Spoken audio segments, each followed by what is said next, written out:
Friends, నేను మీ Devi Shekhar. Welcome back to my channel. ఈ రోజు మన ఛానల్లో కొబ్బరి డ్రై ఫ్రూట్ పాయసం ఎలా చేసుకోవాలో చూపించిపోతున్నానండి. ఇంట్లో ఏదైనా ఫంక్షన్ ఉన్నప్పుడు లేదంటే గెస్ట్లు ఎవరైనా వచ్చినప్పుడు మనం రెగ్యులర్గా చేసుకునే సేమియా సగ్గుబియ్యం పాయసాలు కాకుండా ఒకసారి ఇట్లాగా కొబ్బరి డ్రై ఫ్రూట్ పాయసం ట్రై చేసి చూడండి. వాళ్ళకి ఎంతో నచ్చుతుంది. మళ్ళీ మళ్ళీ ఇదే చేసి పెట్టమని అడుగుతారు. అంత టేస్టీగా ఉంటుందండి. మరి ఈ కొబ్బరి డ్రై ఫ్రూట్ పాయసం ఎలా చేసుకోవాలో చూసేద్దామా. దీనికోసము ఒక చిప్ప పచ్చి కొబ్బరి తీసుకొని దాని మీద ఉన్న బ్రౌన్ పార్ట్ మొత్తం చక్కగా పీల్ చేసేసుకోవాలి. కొబ్బరి మరీ ముద్దురుగా కాకుండా మరీ లేతగా కాకుండా ఉండేలా చూసుకోండి. ఇప్పుడు ఈ కొబ్బరిని మనము తురుముకోవాలి. మీ దగ్గర ఇలా తురిమేది ఉంటే కనుక దీనిపైన పెట్టి తురిమేసుకోవచ్చు. లేదు అంటే కనుక మనం మిక్సీలో చిన్న చిన్న ముక్కలు కోసుకొని మిక్సీలో వేసేసుకొని కూడా తురుముకోవచ్చు. మరీ మెత్తగా కాకుండా ఉండేలా చూసుకోండి. మనం తినేటప్పుడు పంటికి తగులుతూ ఉంటే బాగుంటుంది.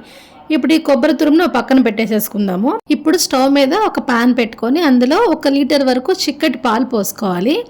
ఈ పాలని చక్కగా కలుపుకుంటూ మంచిగా మరిగించుకోవాలండి. ఇవి కాస్త దగ్గర పడే వరకు చక్కగా మరిగించుకున్న తర్వాత ఇందులోకి మనము తురుము పెట్టుకున్న కొబ్బరి తురుము ఉన్నది కదా, ఆ కొబ్బరి తురుము కూడా వేసేసుకోవాలి. ఒకసారి మొత్తం అంతా కూడా కలిపేసేసుకొని మనం ఫ్లేమ్ని లో టు మీడియం ఫ్లేమ్లో పెట్టుకొని చక్కగా మధ్య మధ్యలో కలుపుకుంటూ ఈ కొబ్బరిని పాలల్లో బాగా ఉడికించుకోవాలండి. అప్పుడే మనకి కొబ్బరిలో ఫ్లేవర్ అంతా కూడా పాలల్లోకి వెళ్తుంది. పాయసం మంచి టేస్ట్ వస్తుంది.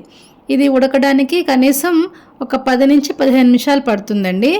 లో ఫ్లేమ్లోనే మధ్య మధ్యలో కలుపుకుంటూ చక్కగా ఉడికించుకోవాలి. పాలు కాస్త చిక్కబడిన తర్వాత ఇది మంచి కలర్ఫుల్గా కనిపించడం కోసం ఇందులోకి ఒక 2 టేబుల్ స్పూన్స్ కుంకుమ పువ్వు పాలు వేస్తున్నానండి.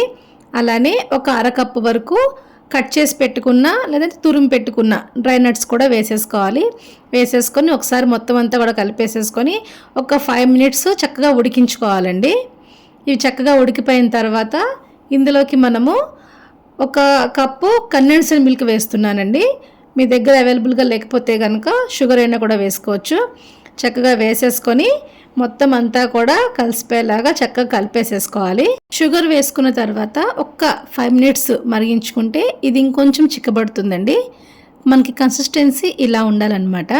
ఇలా ఉన్నప్పుడు ఇక చివరిగా మనం ఇందులోకి ఒక 1/2 టీ స్పూను ఇలాచీ పౌడర్ కూడా వేసేసుకొని ఒకసారి మొత్తం అంతా కూడా కలిపేసేసుకుంటే మన ఎంతో టేస్టీగా ఉండే కొబ్బరి డ్రై ఫ్రూట్ పాయసం అయితే రెడీ అండి. ఈసారి ఇంటికి గెస్ట్లు వచ్చినప్పుడు తప్పకుండా ఈ కొబ్బరి డ్రై ఫ్రూట్ పాయసాన్ని పెట్టి చూడండి.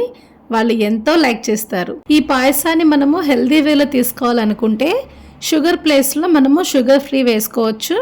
లేదు అంటే కనుక పాయసం మొత్తం ప్రిపేర్ చేసుకున్న తర్వాత స్టవ్ ఆఫ్ చేసి కంప్లీట్గా చల్లగా అయిపోయిన తర్వాత ఇందులోకి మనము బెల్లం సిరప్నైనా కూడా యూజ్ చేసుకోవచ్చు. ఈ పాయసంలో వాడిన పాలు, కొబ్బరి, డ్రై ఫ్రూట్స్ ఇవన్నీ కూడా మనకి ఆరోగ్యానికి ఎంతో మేలు చేస్తాయండి. మరి ఈ హెల్దీ కొబ్బరి డ్రై ఫ్రూట్ పాయసం మీకు నచ్చిందా అండి?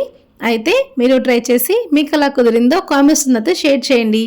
ఈ వీడియో మీకు నచ్చినట్లయితే లైక్ చేయండి and me friends and family మెంబర్స్కి షేర్ చేయండి.